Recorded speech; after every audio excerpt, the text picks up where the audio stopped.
પણ તમારા બધાનો આભાર વ્યક્ત કરવા માટે કરીને આ કાર્યક્રમનું આયોજન કર્યું છે. અમારું સન્માન તો 4મી તારીખે જ્યારે પરિણામ આવ્યું અને 7મી તારીખે તમે મતદાન કર્યું, 4મી તારીખે બનાસકાંઠામાં ગેડીબેન જીત્યા અને સમગ્ર રાજ્ય અને દેશની અંદર બનાસકાંઠાને ગૌરવ તમે એ દિવસે અપાવ્યું. એટલે અમારું સન્માન તો એ દિવસે તમે બધાએ કર્યું હતું, પણ તમારું સન્માન એ અમારે બધાએ કરવું પડે.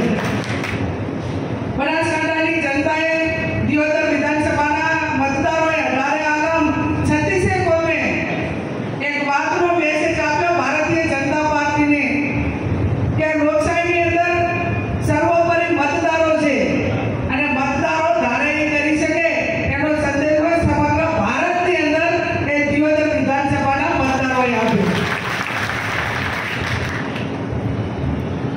આ ચૂંટણી એ આવનાર સમયમાં તમામ સમાજોને નેતૃત્વ પૂરું પાડવા માટેની પ્રેરણારૂપી આ ચૂંટણી હતી. આ ચૂંટણી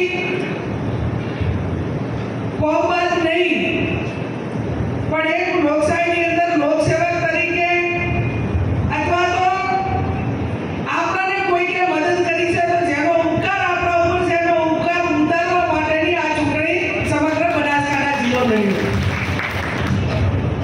હમણાં